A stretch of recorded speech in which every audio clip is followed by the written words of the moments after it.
Erişkinlere nazaran tabii çocuklarda böbrek taşını çok daha az görüyoruz. Gerçi son zamanlarda bu beslenme düzeni, havaların sıcaklıklarının artmasıyla eskiye göre 3-4 kat daha fazla gözüküyor ama genel olarak çocuklarda böbrek taşını daha az görüyoruz. Kız çocukları ergenlik öncesinde daha fazla görürüz. Ergenlik sonrasında da erkek çocuklarına daha fazla görüyoruz.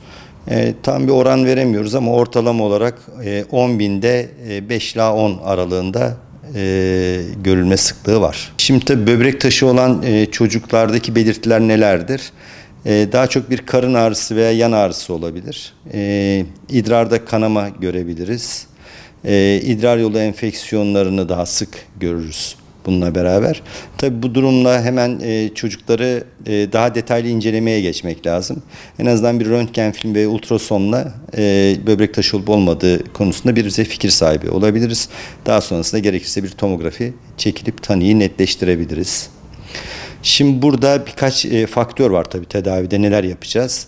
Bunlardan bir tanesi taşa bağlı özellikler. Yani taşın büyüklüğü ne kadar, sayı olarak kaç tane var, böbreğin neresinde yer alıyor, taş sert mi yumuşak mı gibi. Tabii işte gene böbreğe ait faktörleri değerlendirmek lazım. Böbreğin tam olarak hangi pozisyonda taşlar yer alıyorlar. Tabii bu arada çocuğun yaşı da önemli. Tabii bunların hepsini biz değerlendirip ona göre artık bir tedavi protokolü düzenliyoruz. Bazı çocukları takip edebiliriz.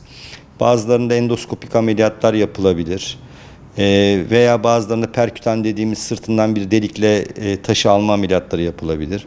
Bazılarında taş kırma hiç ameliyatsız bir şekilde ses dalgalarıyla taş kırma tedavisi de yapılabilir. Tabii taş oluşmaması için bazı genel prensiplerimiz var. Tabii bunlardan bir tanesi yeteri kadar sıvı alımı. Beslenme çok önemli burada. Çok fazla proteinli besinlerden biraz kaçınmak lazım. Tuzdan kaçınmak lazım. Özellikle ailesinde taş hastalığı olan ailelerde tabii çocuklarda taş görülme oranı daha yüksek. Onları biraz daha yakın takip edebiliriz. Eğer bir çocukta taş saptıyor isek o çocuk mutlaka ve mutlaka artık bir üroloji uzmanının kontrol altına girmek zorunda.